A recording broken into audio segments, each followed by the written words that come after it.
Assalamualaikum warahmatullahi wabarakatuh. Waalaikumsalam warahmatullahi Kok kayak di wabarakatuh. planning ya? Apa kabar Coach Reni? Baik, alhamdulillah Mas Yasin, Coach Yasin. Alhamdulillah. Hari ini terima kasih sudah diberi kesempatan untuk bisa sharing. Semoga nanti kami bisa banyak menimba ilmu. Setiap ilmu yang di-sharing bisa menjadi jalan kebaikan untuk Coach Reni. Amin, kita sama-sama saling menimba ilmu ya Mas ya hari ini Ya, ya. alhamdulillah. Ini kesempatan yang luar biasa karena Coach Reni ini pakar di semua bidang ya. Salah satunya adalah bidang spiritual, finansial, dan juga tentang hak waris. Ya. Nanti kita akan Waduh, tanya-tanya sama berlebihan berlebihan. kayaknya tuh, berlebihan. Bukan pakar, bukan pakar. Tapi belajar lah gitu. Belajar. Belajar gitu. Ya, begitulah orang berilmu selalu merendah dia ya. Oke. Ya karena kalau semakin kita belajar kan semakin kita merasa bodoh ya Mas. Oh iya, siap, siap, siap. Saya matikan dulu. Halo? Ya, Coach Rani, Mas. ini pertanyaan pertama untuk Coach Rani, semoga berkenan menjawab.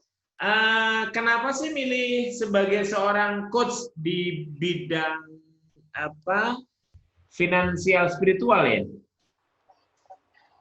Syariah Wealth ya. Oh, Syariah Well, iya, iya, iya, iya.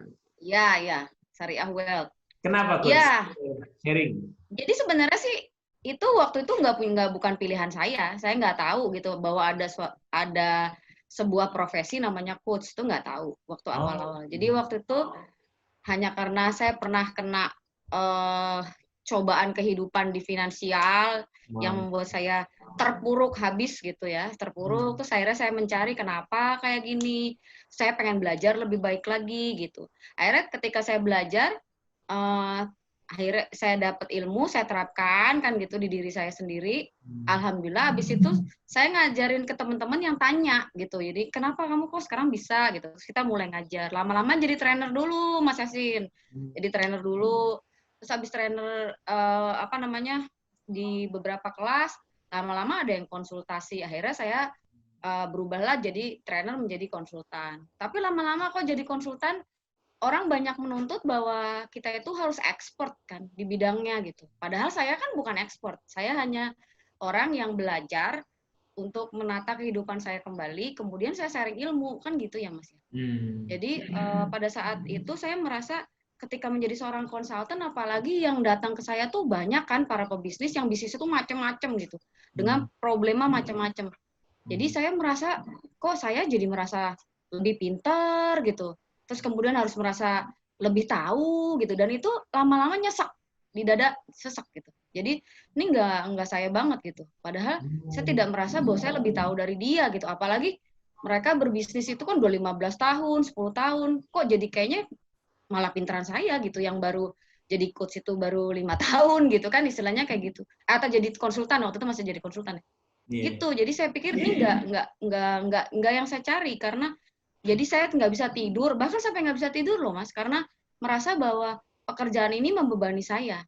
Gitu. Sampai akhirnya saya bilang, ya Allah nih, saya nggak pengen nih kayak gini, kayak munafik di diri saya sendiri gitu. Terus saya harus pintar di segala bidang, secara otak saya nggak memungkinkan untuk pintar di segala bidang. Akhirnya saya bilang, mohon saya ditunjukkan kemana sih sebenarnya saya ini mau kemana gitu. Sampai akhirnya ketemuin tuh sama ada namanya, kita punya master coach namanya, entah kenapa Allah ya itu udah jalannya ya. Kemudian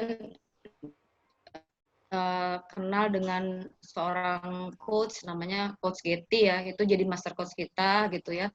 Nah itu saya dikasih tahu ini apa sih, udah pokoknya Bu Reni ikut deh. Aku malah saya harus ngubah diri saya sendiri gitu Mas. Jadi awal-awal saya ikut metodologi itu, saya sertifikasi dengan beliau itu, terus 2 tahun tuh saya nangis-nangis gitu, nangis loh, benar nangis. Jadi ternyata menjadi dari seorang konsultan yang apa istilahnya tahu semua gitu, merasa tahu semua, pengen ngasih tahu orang gitu. Terus harus sebagai coach yang kudu deep listening, dengerin orang gini, terus kemudian biar dia menjawab sendiri seperti apa gitu. itu 2 tahun sampai nahan gitu. Ternyata kita tuh seorang coach itu mengubah diri kita sendiri ya, kalau saya ya, pengalaman saya. Itu yang saya inikan. Jadi begitu 2 tahun saya sampai sempat bilang gitu. Terus katanya, oh ya udah nggak apa-apa kalau ya seperti Coach Reni maunya seperti apa. Tapi pikir-pikir lagi, sholat segala macam, udah jalanin aja. Ternyata ini memang lebih nyaman ketika kita tidak ada tadi bahwa kita harus lebih pinter, kita harus enggak. Jadi kita sama-sama belajar. Ketika jadi coach itu enaknya saya malah banyak belajar dari klien kita gitu. Orang yang kita temui kan, bener ya Mas Yasin ya. Jadi oh gitu ya. Jadi saya banyak nggak tahu. Saya banyak belajar banyak. Klien saya macem-macem, apalagi udah 15 tahun di bidangnya. Jadi saya benar-benar jadi paham di bidang-bidang itu. Jadi disitulah saya mulai jejak jadi coach itu kan sekarang dari tahun berubahnya tuh dari tahun 2015 sampai tahun 2020 itu saya baru firm itu di 3 tahun betul-betul nyaman gitu ya, nyaman menjadi seorang coach. Jadi buat saya sekarang bahwa saya bukan yang lebih pintar, bahwa kita ternyata adalah sama-sama kita saling belajar dan paling tidak di seorang coach itu membuat seseorang itu yakin terhadap keputusannya. Nah, itu buat saya begitu dia yakin, saya juga puas. Nah, itu yang membuat saya firm menjadi seorang coach. Itu Mas Yasin. Iya. Ini pas banget sebenarnya ya. Tadi kan pas dapat ujian masalah keuangan dalam tanda kutip krisis begitu, sehingga membuat Coach Reni belajar tentang spiritual weight ya. Iya, jadi saya waktu itu mikirinnya gini Mas Yasin. Ini ada apa sih kok saya bertubi-tubi gitu ya. Itu belasan tahun loh Mas. Jadi sampai lebih dari 10 tahun saya mengalami hal itu gitu ya. Jadi gali lubang, tutup lubang, hutang ini, membayarkan hutang orang sampai miliaran, segala macam. Ini kenapa ya? Ada apa gitu. Jadi saya benar-benar waktu itu ya Allah kasih jalan. Dan entah kenapa tuh saya kuat banget ingin ke ekonomi syariah waktu itu. Nggak tahu gitu ya. Pokoknya saya pengen ke ekonomi syariah. Saya bilang suami itu, Coach Ruli bilang, pokoknya saya nggak tahu kenapa. Dan saya nggak punya pengalaman apapun di bidang syariah. Saya dulu S1-nya pertanian gitu ya. Pokoknya nggak ada hubungannya. Tapi saya nggak tahu. Saya pengen ke ekonomi syariah. Sampai akhirnya dipertemukan di Tazkiyah, saya belajar di Tazkiyah, kemudian belajar dengan guru-guru itu baru ya Allah ternyata kayak gini gitu. Ternyata waktu yang saya lakukan itu ya Allah Mas Yasin itu betul-betul hal yang betul-betul di luar syariat semua gitu. Jadi kebayang nggak sih gitu. Dan ternyata baru saya sadar bahwa saya mengerti Arad ayat 11 bahwa tidak berubah nasib suatu kaum ketika dia tidak mengubah dirinya sendiri. Itu di situ. Bukan di benar training. selama ini. Dulu kan kita masa sih kayak gitu. Tapi ternyata begitu, iya benar juga. Ternyata dulu saya bilang harusnya kan kamu nggak ngasih hutang saya. Harusnya kan kamu nggak begitu gitu ya. Dulu harusnya. Begitu saya belajar, oh iya ternyata ini dampak saya sendiri loh. Saya sendiri loh waktu itu saya berbuat kayak gini gitu. Jadi akhirnya saya belajar lebih dalam tentang saya bahwa oh iya sekarang kalau kita nunjuk gini benar-benar nih 3 nunjuknya di saya gitu. Jadi saya nggak mau deh, nggak mau lagi gitu. Jadi nunjuk orang, mendingan diri kita sendiri dulu deh.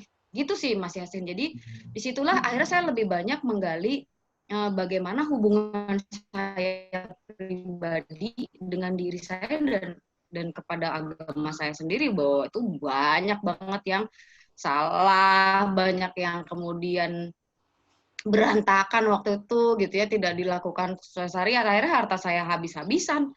Kemudian hubungan saya dengan siapapun juga berantakan dan lain-lain gitu. Akhirnya saya mulai menata dari nol, bahkan mungkin dari minus ya.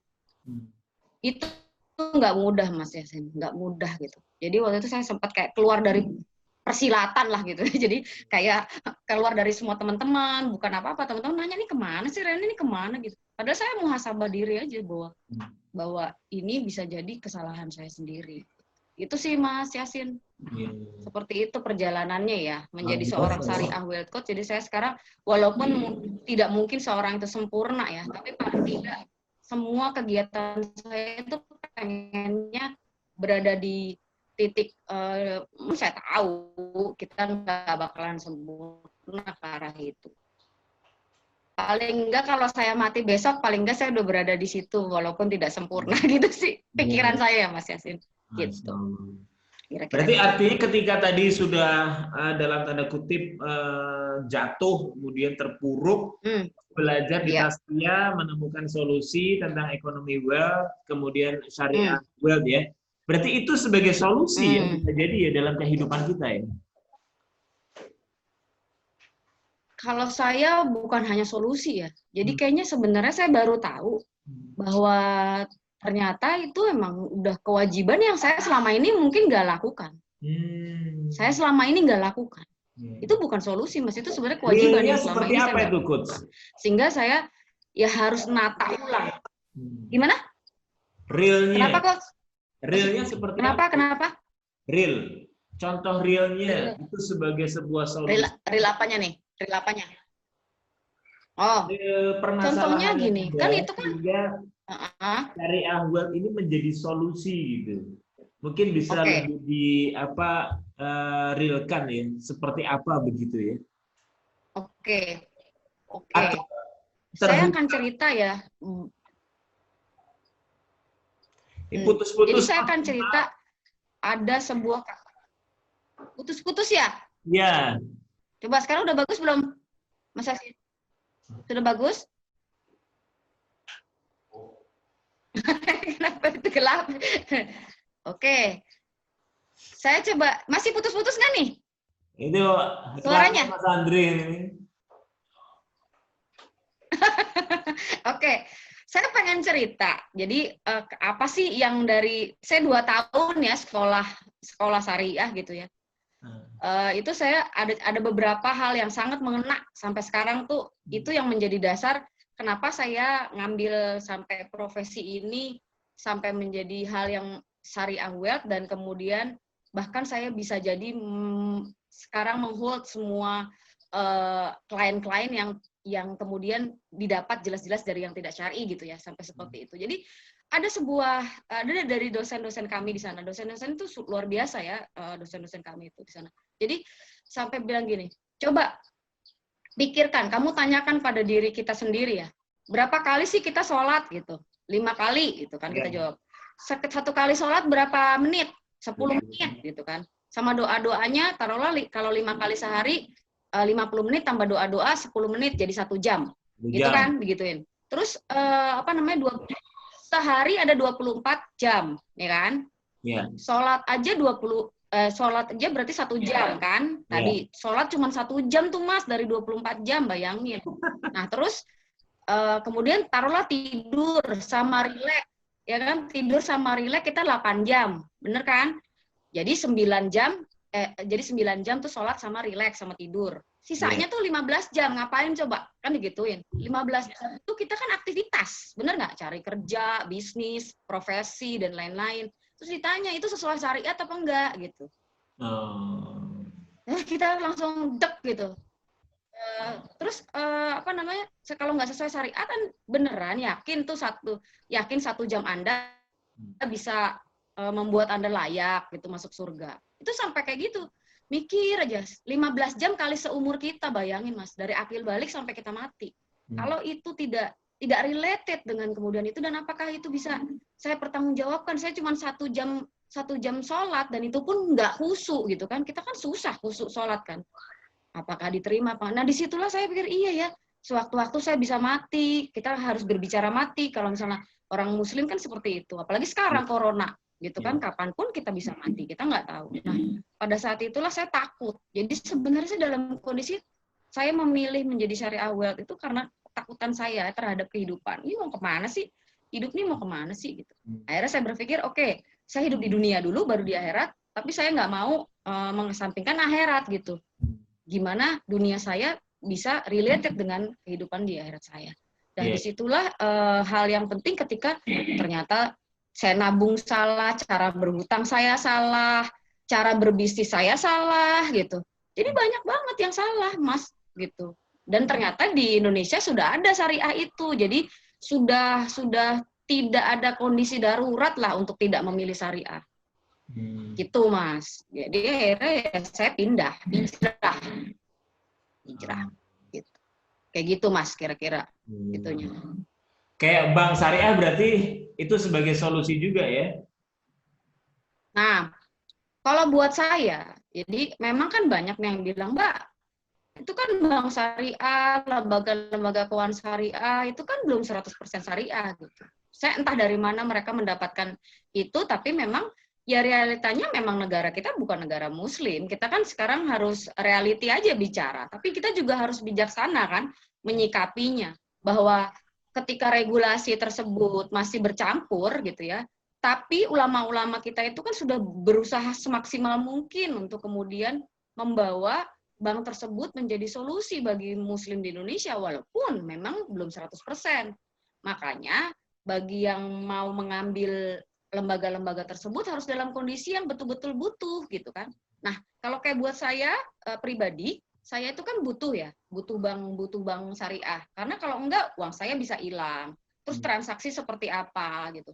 Nah, makanya itu menjadi solusi buat saya pribadi gitu ya. Itu sih kira-kira. Jadi kalau saya sarankan kalau teman-teman yang nanya ke saya akan balik. Anda butuh nggak dengan itu? Karena sekarang nggak ada pilihan lain. Anda cuma pilih satu konven, yang kedua bank syariah tersebut. Maka sekarang jika itu butuh, nggak boleh bilang misalnya sama-sama syariah juga ada ribanya, saya mendingan milih konven. Udah jelas yang konven kok. Kalau yang ini kan syariah kan masih ada kayak effort ya kita untuk kemudian menyempurnakan ya. Ulama-ulama kita juga nggak diem aja loh Mas. Ulama-ulama kita itu luar biasa loh untuk menyempurnakan. Jadi buat saya ini adalah solusi buat saya pribadi gitu ya. Itu adalah solusi buat saya di Indonesia gitu ya. Gitu Mas. Berarti sama-sama sama dengan Coach Ruli kan ini ya punya profesi yang sama gitu. Pernah benturan gitu Mbak? Benturan jadwal, benturan visi, benturan dengan suami ya. Ya kan dulu kita juga waktu saya bilang bahwa kita punya masalah di keuangan itu kan pasti juga berdampak pada rumah tangga jelas.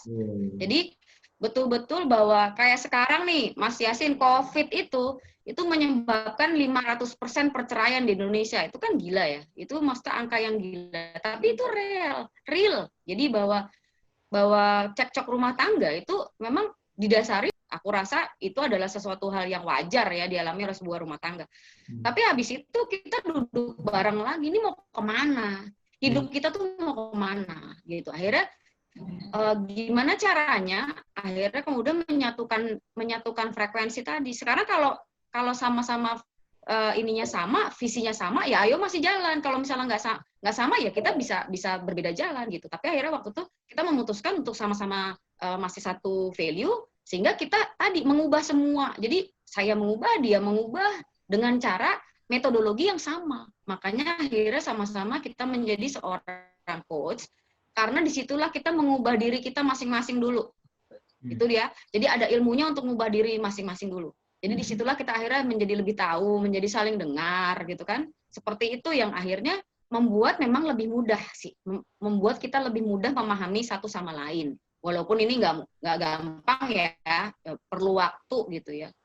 Jadi perlu ego itu memang tetap kuat di masing-masing. Tapi dengan metodologi ini, coaching itu buat saya adalah mengajarkan saya pribadi. Itu aja sih kalau saya. Kalau dampak sekarang saya bisa mendampingi klien, itu atas apa yang pernah saya lakukan gitu.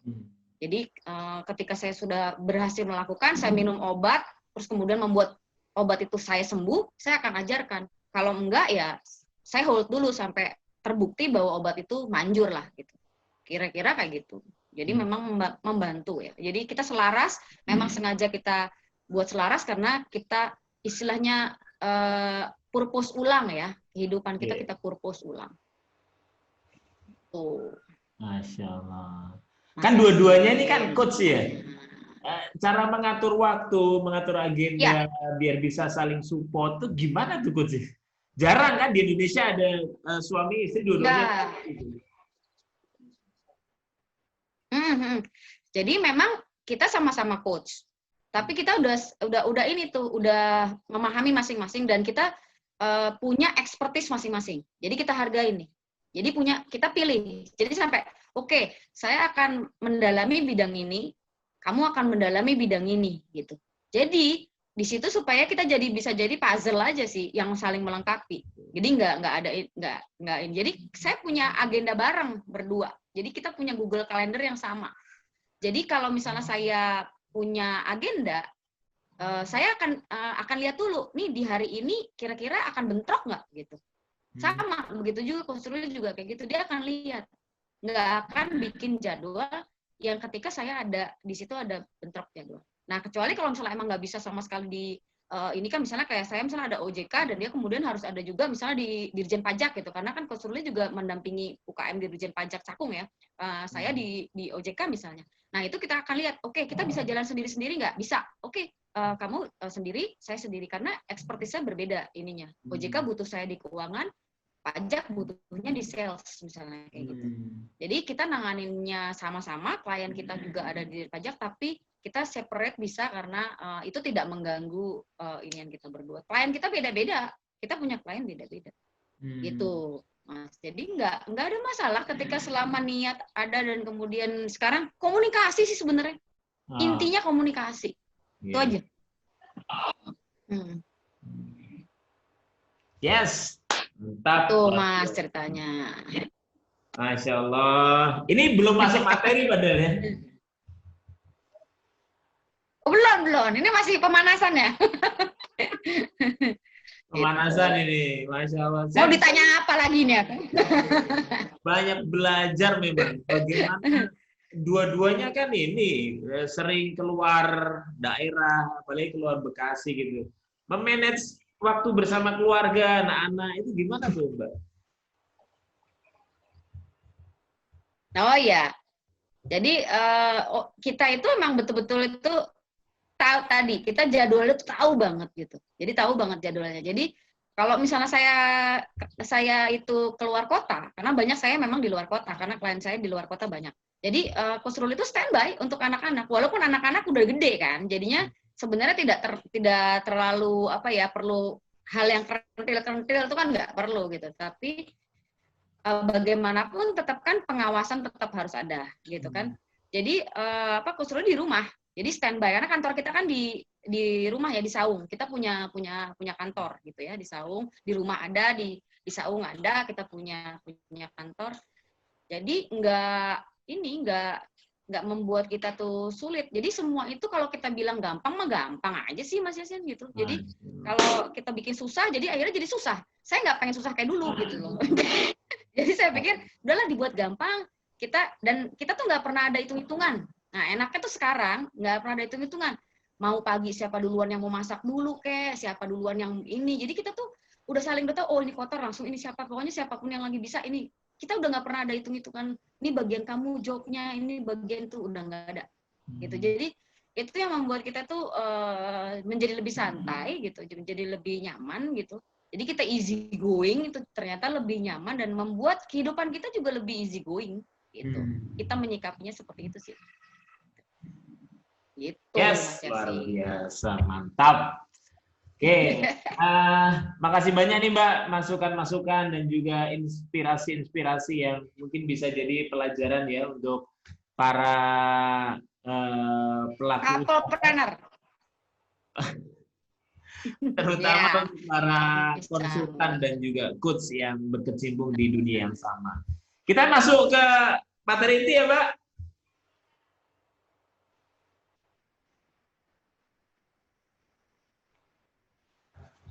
Kita masuk materi inti ya.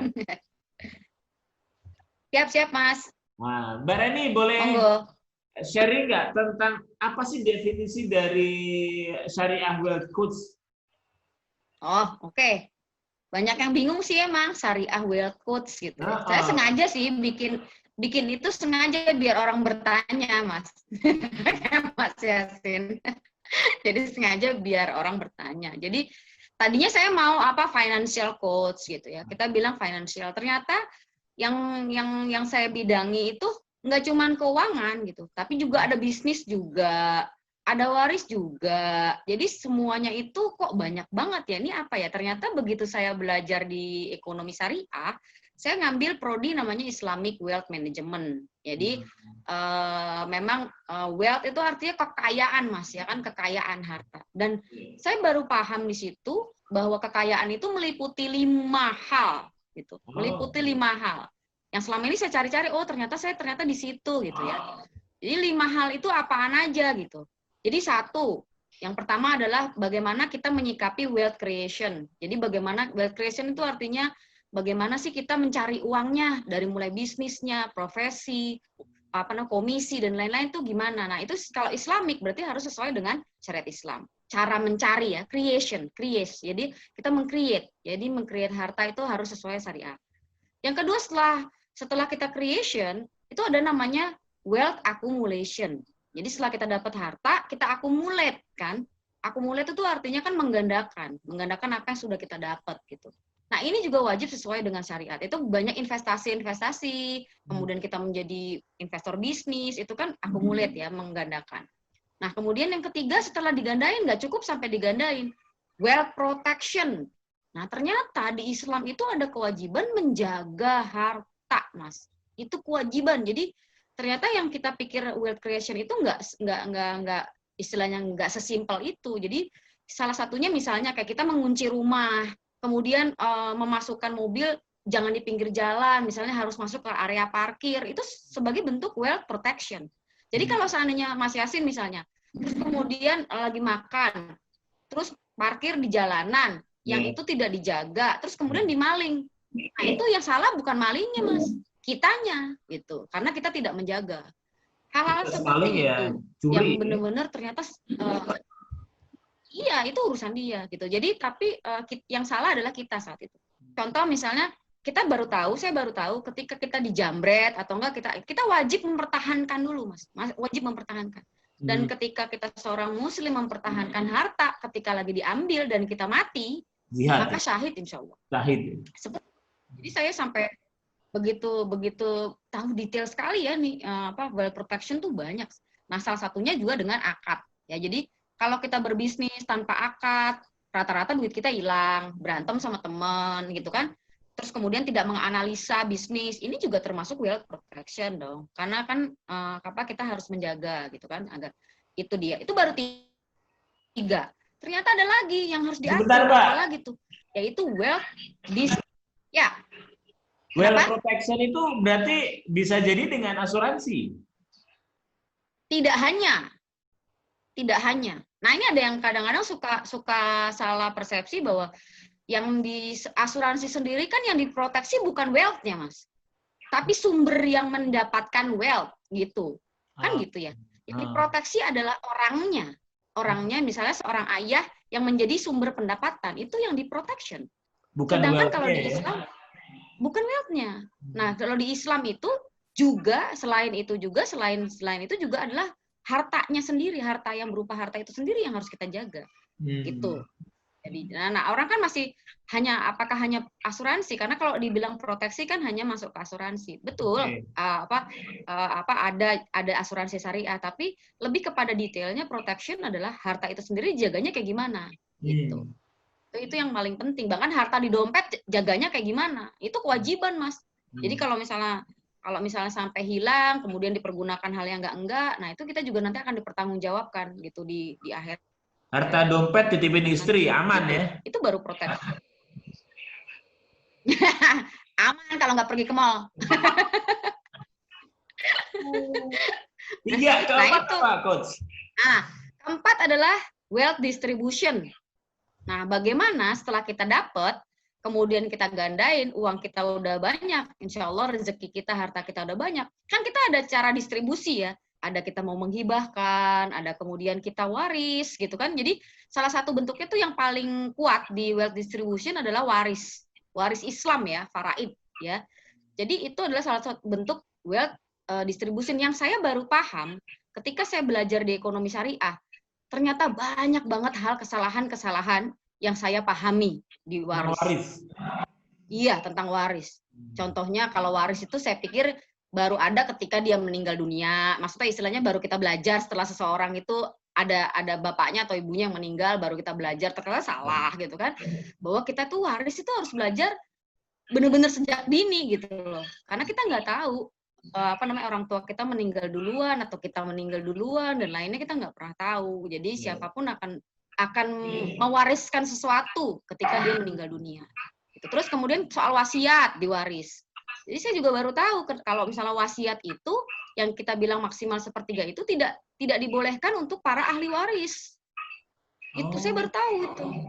Saya baru tahu bahwa ketika ketika ada wasiat, kemudian itu di situ ditujukan kepada ahli waris yang tertera di surat An-Nisa ayat 11-12, maka itu batal demi hukum gitu. Jadi karena apa? Karena ada ayat detail yang mengatur tentang itu, maka Allah didahulukan. Dan ada hadisnya itu tidak dibolehkan untuk wasiat bagi para ahli waris. Itu jadi saya baru tahu kayak gitu ya. Jadi berarti selama ini banyak dong, kayak kemarin dulu mbah saya salah dong, bahwa ini rumah ini buat anak si A, anak si B, itu banyak kesalahan. Nah, ketika banyak kesalahan, pantesan kok kehidupan kita kok nggak berkah gitu. Karena memakan harta yang bukan haknya. Nah, ini Kalau nggak boleh penting buat banget. ahli waris, untuk siapa berarti warisannya? Ya dibagi sesuai dengan apa yang tertera di surat An-Nisa ayat 11-12, Mas. 11, 12 sama 176 itu detail ya. Dan itu sebuah hukum yang itu betul-betul datang dari Allah loh. Jadi biasanya kalau muamalah itu kan biasanya kan Allah itu kasihnya global ya, global kayak misalnya surat An-Nisa ayat 29 misalnya ketika kita melakukan perniagaan atas dasar suka sama suka, itu global, tapi nanti kemudian didetailkan di hadis. Misalnya sama Rasulullah ada riba fadl, riba nasi'ah, itu lewat beberapa hadisnya tentang harta ribawi. Nah, kalau waris enggak, waris itu betul-betul langsung firman Allah. Bayangin gitu loh. Jadi itu, dan betapa kita itu semuanya itu tidak mengindahkan itu, tidak mengindahkan gitu. Jadi ini kan bahaya banget ya. Ketika kita bahkan itu ada nanti silahkan buka ya teman-teman muslim ya di Al-Qur'annya An-Nisa ayat 11 12 itu hukumnya sama 176 nanti. Terus di ayat 13 14-nya itu adalah ini Allah kayak janji dan kecaman Allah terhadap orang yang tidak mengikuti apa yang menjadi perintahnya di waris tersebut. Dan janji Allah kepada orang yang mengikuti apa yang menjadi perintahnya tersebut. Satunya masuk surga, satunya kena azab Allah. Nah itu serem banget gitu loh, kayak gitu. Nah itu kan hal-hal seperti itu kan kita nggak ketahui, Mas. Itu di wealth distribution. Jadi banyak kesalahan dibagi rata lah gitu. Ih kasihan banget ya yang perempuan dapatnya satu, padahal dia yang ngurusin ibunya misalnya seperti itu. Kita nggak pernah tahu bahwa itu sampai ada kata-kata Allah bahwa Allah lebih mengetahui gitu ya. Jadi sudah ikutin aja, kalau kita emang beriman ikutin aja gitu. Ikutin aja gitu. Itu di situ memang suatu jihad kita untuk Allah tidak akan pernah zalim karena kita yang berpersepsi gitu loh. Gitu. Urusan kalau misalnya kayak ini, kakek masih dapat padahal kakek nggak ngurusin saya misalnya. Kakek itu kalau misalnya masih ada ibu bapak kita meninggal dunia, masih ada kakek kan kakek masih dapat tuh. Terus padahal kakeknya istilahnya dalam konotasi nggak peduli terhadap cucunya, itu bukan urusan kita. Yang penting kasih aja dulu haknya. Urusan dia dengan Allah ketika dia tidak peduli kepada cucunya kan gitu ya, bukan urusan kita gitu. Jadi urusan kita adalah bagaimana kita mengikuti perintah Allah, titik. Urusan kemudian mereka mengikuti atau tidak itu bukan urusan kita. Gitu. Yang penting tadi kita ada jangan satu yang tidak boleh untuk ahli waris apa tadi, Mbak? Wasiat. Berarti wasiat. Apa dong? Wasiat itu yang bukan ahli waris. Selain misalnya selain yang ada. Kalau kita belajar faraid itu ahli waris itu udah, kalau nggak salah ya, saya mudah-mudahan mohon dikoreksi nanti teman-teman yang belajar waris, 25 ahli waris, ada 25. Jadi turun. Ada mulai dari ayah, ibu, istri, anak, kakek, ini kemudian turun ada kakak dan segala macam. Nah, itu ada kalau kita bikin cabang-cabangnya gitu, kalau nggak salah ada 25-an kalau nggak salah. Nah, di luar itu baru boleh pakai wasiat. Misalnya saya mau mewariskan ini untuk masjid A, terus kemudian kepada anak angkat, misalnya seperti itu. Nah, ini penting banget di zaman sekarang.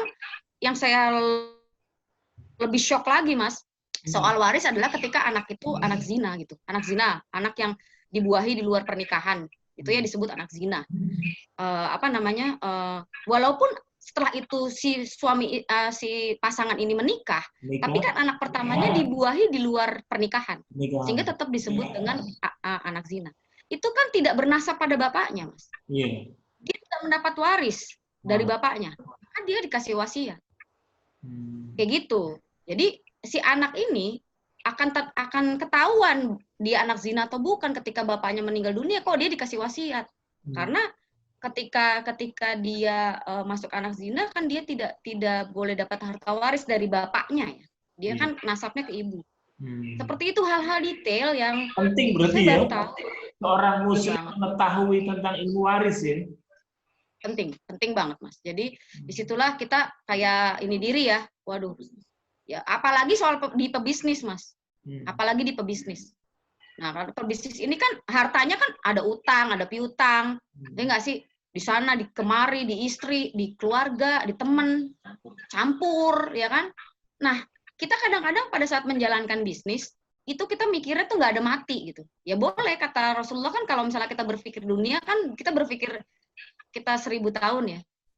Tapi ingat bahwa kita bisa mati kapan saja. Yeah. Nah, ketika kita meninggal dunia, maka di situ hukum waris akan berlaku. Kan gitu. Hutang siapa yang nanggung nih? Nah, bahaya banget ketika kita meninggal ada hutang. Nah, ini luar biasa bahayanya. Ada hutang-hutang yang perlu diinikan. Nah, kalau keluarga nggak tahu gimana, Mas? Yeah. Apalagi kalau keluarganya banyak gitu ya. Iya. Istrinya 4. Ini makanya. Nah, kalau istrinya 4, ada lagi yang begini, Mas. Oh, istrinya 4, berarti dapetnya 1/8. Gak boleh gitu. Habis hartanya. Kalau istrinya 4, 1/8 bagi 4 gitu. Makanya hati-hati nih para soleha trainer, jangan mau dibagi 4. Gitu. Jadi 1/8 bagi 4, bukan 1/8 masing-masing gitu loh. Jadi 1/8 bagi 4. Berarti kalau 1/8-nya ada 100 juta dibagi 4 istri ya? Dan hati-hati ketika anak kita masih di bawah umur, Mas. Nah, ini kan mereka kan dapat bagian nih. Wah, ini bahaya banget, Mas. Ini bahaya. Jadi ketika taruhlah seorang suami meninggal dunia, meninggalkan anak yang masih kecil-kecil gitu ya. Yeah. Mereka kan dapat bagian. Laki-laki 2/1 perempuan. Yeah. Itu hartanya dititipin ke ibunya. Kan gitu kan? Iya. Yeah. Nah, yang terjadi selama ini kan asal aja dipakai, benar nggak sih Mas sama ibunya? Iya, yeah, betul. Tanpa kemudian di-report ketika mereka udah dewasa nanti. Tapi itu nggak boleh loh, Mas. Di surat An-Nisa ayat 4 itu kan dijelaskan harta anak yang belum balik itu milik orang tua, Mbak. Dihajar namanya. Diamanahkan, tidak boleh sembarangan memakai. Ada. Jadi tidak boleh sembarangan. Jadi gini, ketika kamu mampu, ada di An-Nisa itu pun juga ada. Ketika kamu mampu, kamu tidak boleh menggunakan harta anak yatim. Dibaca lagi. Tapi jika kamu tidak mampu, maka boleh mengambil yang patut. Itu di Al-Quran ada, di An-Nisa tersebut ada. Jadi kalau memang kita tidak mampu, kita boleh ngambil untuk kebutuhan dong, nggak boleh untuk foya-foya. Tapi kemudian ketika anak ini akil balik, kita report. Nah, waktu itu ayahmu meninggal dunia, dapat harta segini-segini ini. Terus kemudian ibu kan nggak punya penghasilan, jadi ibu makan gini, minta ridhonya ya. Gitu, Mas. Gitu. Jadi ini penting gitu karena supaya nanti yang tadinya niat kita baik, kita kan sebagai seorang istri yang walaupun itu anak kandung kita kan tetap anak yatim ya. Nah itu jangan sampai hal yang cuman gara-gara akad aja kita nggak sampaikan itu menjadi harta yang nggak berkah kita makan. Jadi nggak berkah ya? Iya betul seperti itu. Itu kalau kasus yang sering dihadapi di sekitar kita apa, Mbak? Masalah waris ini. Ini sepertinya sangat penting untuk kita pelajari ya, apalagi yang tidak pernah belajar tentang waris. Iya, yang saya pernah tanganin itu, misalnya pendampingan sampai misalnya ke pengadilan agama soal misalnya tadi harta waris tersebut karena dia berbisnis tuh rata-rata pebisnis. Kalau saya kan mendampingin pebisnis ya. Yeah. Jadi si pebisnis ini, apalagi saya kan UMKM, itu nggak pernah punya catatan tadi, Mas. Nggak punya catatan. Catatannya itu juga masih bercampur antara harta bisnisnya dengan harta keluarganya. Ini sebenarnya ketika dia meninggal dunia, dia utang bisnis ini sebenarnya ditanggung nggak sih oleh personalnya dia? Kan gitu ya. Nah ini kan harus dilihat dulu hartanya itu kalau dia itu hutang bisnis, maka kan dia harus menjual aset bisnisnya dulu untuk nutupin hutangnya. Kasihan dong anak-anaknya karena hutang itu tidak diwariskan, ingat Mas. Hutang itu tidak diwariskan. Tidak ada hutang waris. Gitu. Jadi yang diwariskan itu harta yang sudah dikurangi pembayaran hutang, nazar, wasiat ya, baru kemudian menjadi harta waris. Tapi kalau hutang tidak diwariskan. Diwasiatkan Jadi, boleh kalau nggak? diwasiatkan untuk membayarkan hutang. Ya, anak-anaknya. Nah, jadi paling itu boleh. Jadi misalnya gini, anak kalau seandainya anak, itu yang kami lakukan. Jadi kami lakukan gini. Saya dan Mas Ruli kan sama-sama bekerja, ya, sama-sama bekerja. Saya punya bisnis sendiri, klien sendiri, Mas Ruli punya klien sendiri. Kemudian kami punya hutang sendiri masing-masing. Jadi kemudian pada saat saya pergi misalnya keluar kota itu kan naik pesawat dan kita mengerikan juga gitu ketika dalam kondisi yang sewaktu-waktu bisa terjadi apapun. Jadi kita kalau udah mati, ngomong mati udah santai aja di rumah gitu. Jadi kalau mau pergi, saya bilang sama anak saya Raffi, Mas ini Mas, ini dia catatannya ya gitu. Ini catatannya Mami, ini asetnya Mami, asetnya saya, asetnya Mas Ruli itu dipisah gitu. Jadi kepemilikannya gitu. Jadi ini ada udah jelas, udah confirm. Kemudian ini utangnya Mami, nanti kalau terjadi sesuatu sama Mami yang dijual yang ini, bukan yang ini. Jadi nanti kalau terjadi sesuatu, ini mobilnya yang punya Mami dijual, tutupin dulu utangnya. Jadi tutupin dulu gitu ya. Tidak menjual hartanya sembarangan karena ada yang punyanya anak-anak, ada yang punyanya. Ketika udah dihibahkan ke anak-anak kan kita bukan harta waris kita. Harta waris kita adalah harta waris yang atas kepemilikannya kita. Gitu. Jadi itu yang kemudian menjadi clear, yang anak-anak itu harus, nah itulah wasiat yang wajib diikuti oleh anak kita gitu.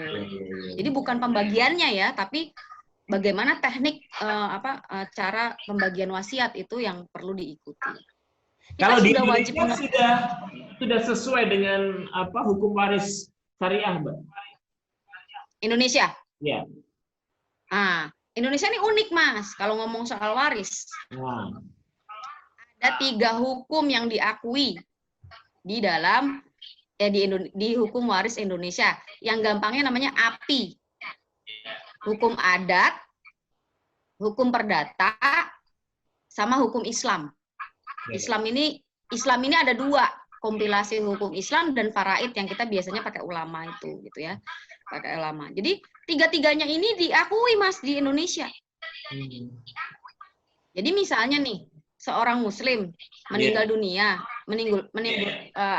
ada sengketa waris antara anak-anaknya. Ya, karena dia muslim kan wajib sama faraid. Terus kemudian ada anaknya bilang, "Saya nggak setuju nih. Ini nggak adil nih." gitu. Walaupun secara syariat dia itu wajib mengikuti syariat. Tapi di Indonesia dibolehkan naik ke perdata. Kan gitu. Jadi yang kalau misalnya salah satu menggugat nanti Mas, itu dibolehkan. Nanti akan terjadilah persengketaan hukum waris tersebut di perdata. Nah, perdata nanti ngikutin hukumnya, misalnya mau tuntutannya apa, bagi rata atau apa. Seperti itu. Jadi wallahu alam kalau hukum adat juga kayak gitu. Misalnya kayak di sebuah suku tertentu, misalnya perempuan lebih besar misalnya. Saya nggak mau ikut waris Islam misalnya. Itu kita kembalikan kepada manusianya kalau saya gitu. Jadi yang penting gini Mas, yang saya pelajari bahwa ketika kita berbicara waris, nomor 1 adalah memberikan hak Allah dan Rasul-nya dulu. Apa itu hak Allah dan Rasul? Yaitu mengikuti perintah Allah dan Rasul, membagi waris sesuai faraid Islam. Itu dulu. Adapun kemudian misalnya nanti abis itu, ini kok kayaknya kasihan ya adik saya cuma dapat 1 bagian. Itu nanti beda, itu nanti ada akad, namanya akad hibah. Tapi setelah dibagi dulu, ini dibagi nih dihitung. Kita dapat 2 nih laki-laki, adik perempuan dapat 1. Si kakak laki-laki kesian sama si adik perempuan. Ya udah setelah dibagi 1, duduk bareng lagi, akadnya beda lagi, namanya akad hibah. Jadi si keluarga laki-laki, kakak laki-laki menghibahkan. Saya kasihan. Jadi tapi itu bukan akad waris, ingat ya.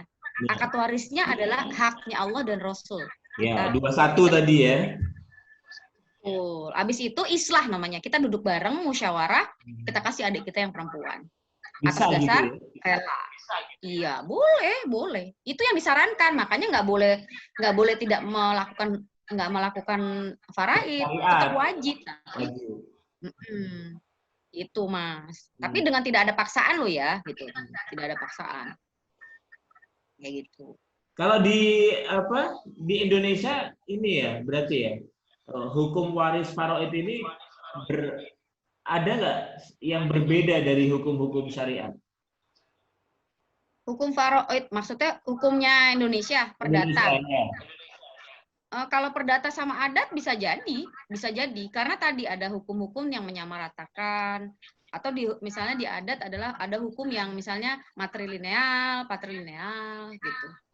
Jadi bisa. Tapi ada juga yang memang sama, tapi bisa jadi ada pasal-pasal yang membolehkan hal-hal yang kemudian tidak disuruh dalam syariat. Jadi dibolehkan misalnya bagi rata gitu. Kalau di Islam kan tidak boleh. Harus sesuai itu. Mau kondisinya kakaknya mau benar mau enggak, misalnya nih, kadang-kadang gini ya, ini kan praktek sama hukum kan kita jadiin satu di kepala. Jadi gini Mas, contohnya gini, kan kakak laki-lakinya nggak ngurusin ibunya. Yeah. Si anak yang perempuan ngurusin ibunya sampai ibunya meninggal dunia gitu kan. Yeah. Terus si masyarakat bilang gini, tiba-tiba kakaknya datang, dapatnya bagiannya 2 gitu kan. Ih gila ya, nggak adil banget nih gitu. Yeah. Hati-hati kalau nggak adil karena itu adalah hukum Allah gitu. Oke. Karena kita tidak mengetahui mana yang itu. Kalau urusan kakaknya itu tidak menginikan ibunya, itu hukum yang berbeda nanti. Tapi hukum warisnya dia nggak salah. Mengambil 2 bagian tuh dia nggak salah.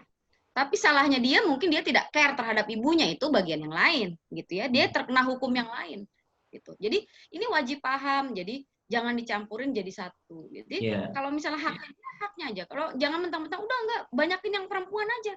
Nah, ini bahaya. Kenapa? Yang perempuan yang tadinya sudah punya pahala merawat ibunya, karena dia ngambil harta kakaknya, akhirnya dia menjadi memakan harta yang haram hukumnya. Iya, betul. Kan sayang Mas gitu ya. Sayang gitu. Jadi hal ini yang saya banyak share gitu ya. Memang istilahnya ini hal waris itu adalah sebuah ilmu yang akan nanti dicabut pertama kali sama Allah ya. Nggak banyak orang yang mau paham tentang waris. Oh gitu ya? Betul, Mas. Betul. Makanya serem ya ketika banyak orang yang tidak mau waris ya. Betul. Dan orang nggak mau, habis nggak adil, dianggapnya begitu. Karena tadi ada percampuran persepsi ya antara realita, enakan yang nggak peduli malah dapat banyak gitu. Yeah. Karena percampuran antara realita dengan kemudian hukum gitu ya. Padahal kita harus melihatnya sisi yang berbeda. Dia tetap akan dosa kok karena dia nggak ngurusin ibunya gitu. Jadi santai aja dia, tapi bukan dosa karena dia mengambil harta waris, bukan gitu. Seperti itu. Jadi hal-hal ini yang serem. Kalau saya belajar waris sampai kemarin sampai berapa dosen gitu. Saking saya takut gitu ya. Dosen 1, 2, 5 kalau nggak salah 5 ustadz lah kita belajar ya. Dari 5 ustadz dan sama akhirnya ternyata kayak gitu ya. Tidak ada perbedaan soal hukum dan memang seperti itu karena ini jelas di Al-Qur'an, kita nggak boleh nodap, tidak boleh inian. Cara penghitungannya aja yang berbeda tapi ujung-ujungnya sama, ininya sama. Dan ya udah kita mau nggak mau deh gitu. Mau nggak mau kalau kita mengaku beriman itu kan 3 hal nih Mas. Mengucapkan dengan lisan, meyakini dalam hati, melakukan dengan perbuatan. Ini 3-tiganya nih. Kalau salah satunya enggak, bisa munafik, bisa fasik, kan gitu. Saya nggak mau, nauzubillah min dzalik. Jadi kalau gitu berarti jangan cuma diusap lisan atau diyakini. Saya beriman, tapi saya nggak mau hukum Allah, nggak bisa juga. Ternyata saya nggak boleh kayak gitu. Ya udah kalau emang ini bagiannya dia, walaupun dia mau tingkahnya kayak gimana aja, udah kasih aja. Itu haknya ya? Bagian saya begitu. Iya, itu haknya. Yang ditentukan oleh Allah. Allah mengetahui segala sesuatu ya dibanding kita. Gitu Mas. Kira-kira seperti tadi itu. Kan ada 4 ya, kurang 1. Ada 5, kurang 1. Tadi udah 4 ya kita. Nah, wealth management yang terakhir adalah yang membedakan antara wealth management konvensional dengan wealth management Islami. Jadi adalah wealth purification, yaitu pemurnian harta, zakat maksudnya. Jadi kita ada aturan-aturan tersendiri gitu. Ini yang perlu kita kuasai Mas di wealth. Bayangin. Jadi ketika saya hanya menguasai keuangan di pengelolaan keuangan itu ternyata hanya bagian kecil banget dari sini. Ya ternyata kita tuh harus sebagai seorang muslim wajib mempelajari 5-limanya gitu. Dan ini sampai mati bisa jadi kita masih terus belajar, Mas. Benar-benar. Jadi buat saya, apa yang saya dapat itu nggak ada, benar kata Allah tuh, ilmunya kita tuh nggak ada setetes ilmu Allah ya, yang apa air di samudra itu betul. Jadi saya bilang, ya Allah, ya Robi.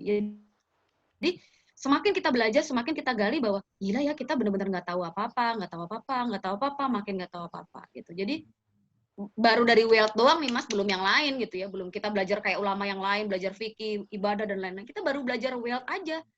Mungkin seumur hidup kita belum selesai untuk mempelajari ilmu itu.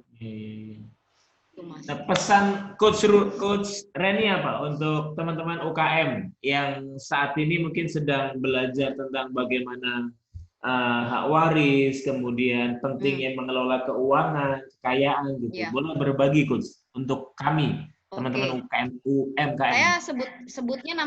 Saya sebutnya namanya solehapreneur ya, kayak sebutnya solehapreneur, teman-teman kawan saya gitu ya, yang muslimah yang kemudian berbisnis, kami akan sebutnya solehpreneur atau solehapreneur.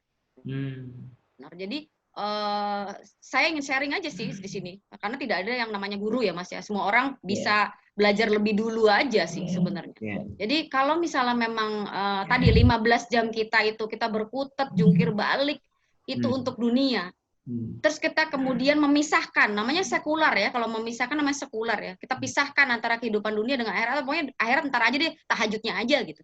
Itu kayaknya banyakan kita di dunia deh, ngurusin dunia gitu. Itu akan menjadi bahaya banget dan kemudian rugi. Nah betul nih wal asri. Alangkah ruginya kalau kita cuman kita berpikir di dunia aja, yang penting dapat gitu. Jadi mendingan kita sekali merengkuh dayung 2-3 pulau terlampaui kan gitu ya. Jadi sekali kita susah di dunia, tapi kita bahagia juga di akhirat. Mudah-mudahan, karena janji Allah juga ketika ekonomi Islam, selain itu adalah konsekuensi kita mengaku muslim, maka kita wajib mengikuti itu. Janjinya Allah ketika kita ekonomi Islam itu adalah well-being, Mas, sejahtera. Sejahtera. Jadi kalau kita sendiri, enggak, ekonomi Islam soalnya bayarannya lebih kecil, terus nggak dapat, susah dapetin, berarti kita nggak yakin bahwa Allah tuh ngomong kita sejahtera. Berarti Anda tidak yakin dengan Allah. Kalau saya gitu, berarti saya nggak yakin. Maka pertanyakan kembali apakah kita kemudian menjadi percaya gitu loh. Nah ini jadi jangan sampai kita rugi sih, karena kita juga nggak tahu apakah hari ini nanti siang kita meninggal dunia atau ntar malam. Jadi ada pernah nanya gini Mas, Coach saya kan mau ngambil hutang riba, tapi cuma sebulan gitu, cuma sebulan aja kok saya butuh banget nih gitu. Bagaimana menurut Coach Reni gitu? Saya cuma bertanya balik kepada dia, Bu, kalau saya nggak bisa jawab, tapi saya akan tanya pada Ibu, kira-kira kalau Ibu sekarang sign kontrak terhadap hutang riba tersebut, apakah ada jaminan nanti malam kita masih hidup? Apakah ada jaminan kita masih bisa hidup sebulan lagi, kita bertobat? Itu aja, kita berpacu dengan waktu. Nah ini yang saya iniin bahwa saya sih sharing kepada teman-teman, kalau kita sama-sama istilahnya perjuangan kita ini kan, apalagi UKM ini udah tidak mudah Mas. Kita kerja keras luar biasa. Nah, jangan sampai kerja keras kita itu sia-sia. Itu aja sih. Jadi jangan sampai usaha kita sia-sia. Paling tidak, misalnya di dunia ini kita dapatnya pas-pasan, ya insya Allah itu jadi ridhonya Allah, masuk surga sebagai kita kerja keras kita, ridho kita di akhirat. Itu sih yang saya iniin, bahwa memang tidak mudah menggapai surga Allah tuh nggak mudah gitu. Tapi paling tidak, dan ada yang bilang gini, Coach Reni ngapain sih susah-susah ngajarin ekonomi syariah, belum tentu Indonesia tuh akan syariah 50 tahun lagi gitu. Ada yang ngomong gitu, ada sampai bilang gitu. Saya bilang gini, oh iya memang orang saya juga nggak tahu kok ntar malam saya mati apa enggak gitu kan, saya juga nggak tahu, jangankan 50 tahun lagi. Tapi paling tidak ketika nanti suatu saat Indonesia 100% full-fledged syariah, saya ada di situ, di karpet itu. Gitu. Ini yang bisa saya persembahkan dong sama Allah ketika emang saya nggak menikmati, bisa jadi gitu. Bisa jadi 100 tahun lagi mungkin Indonesia ini benar-benar 100% murni. Tapi paling tidak ya Allah, saya pernah berjihad di dalam itu walaupun cuma setengah langkah. Misalnya gitu. Itu sih yang saya sih cuma pengen dapat ridhonya Allah aja. Itu Mas Yasi. Apa impian Coach Reni yang belum terwujud sampai hari ini? Yang belum terwujud adalah karena keterbatasan fisik, keterbatasan waktu, materi, dan lain-lain. Sepertinya saya ingin sharingnya itu kurang luas gitu. Saya punya impian itu bahkan nggak cuma di Indonesia, makanya saya sampai bikin lenong bisnis itu ya. bagaimana menyampaikan ilmu yang saya dapat ini adalah ilmu luar biasa, ilmu langit yang saya harus create secara komunikasi untuk teman-teman kita yang tidak memahami secara dalam tentang ilmu tersebut dan gampang untuk diserap gitu ya. Itu PR saya satu. Saya pengen semua Indonesia muslimah soleh-solehapreneur ini paham tentang tadi Islamic Wealth Management. Itu adalah satu. Yang kedua, yang saya pengen betul-betul adalah dalam 5 tahun ini, goal saya 5 tahun adalah saya masuk ke pasar Asia. Saya masuk ke pasar Asia. Singapura, Malaysia, satu lagi saya pengen ke Korea. Dakwah di Korea.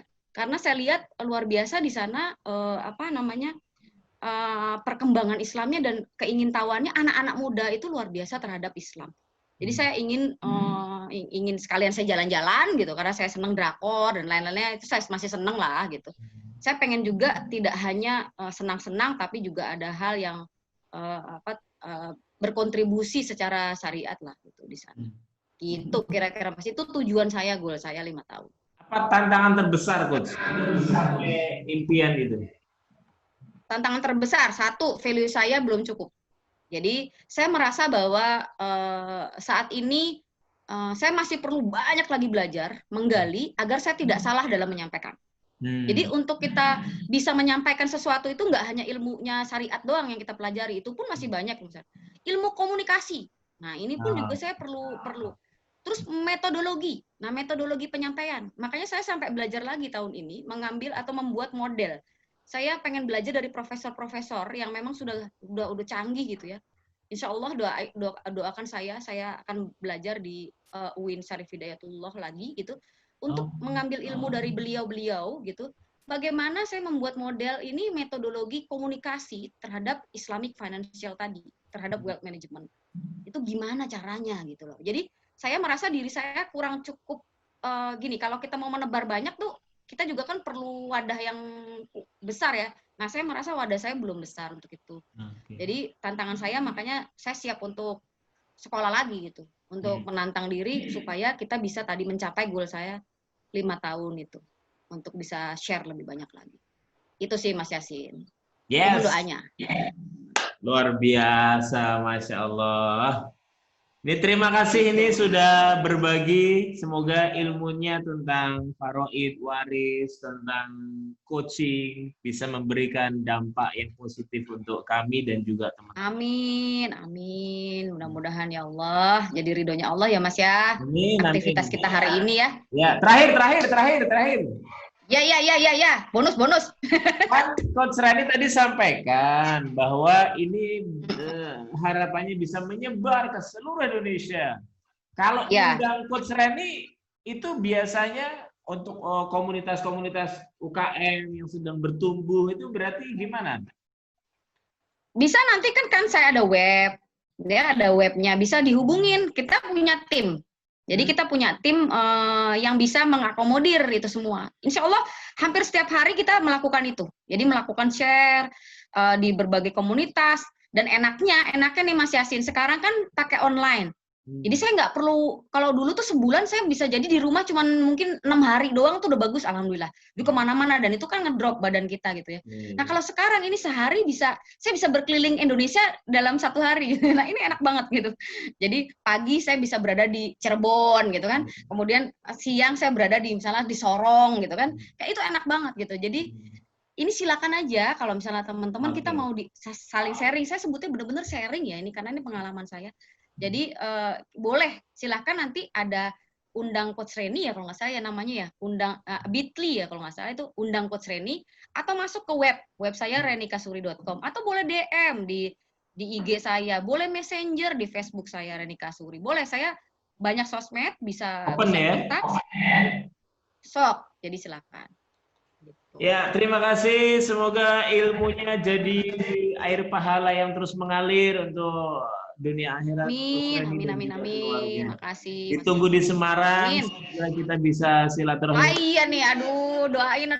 Aduh, aku kangen banget sama Semarang dan teman-teman di Semarang. Aduh. Kangen kulinernya atau orang-orangnya? Doain ya Mas, bisa ke sana.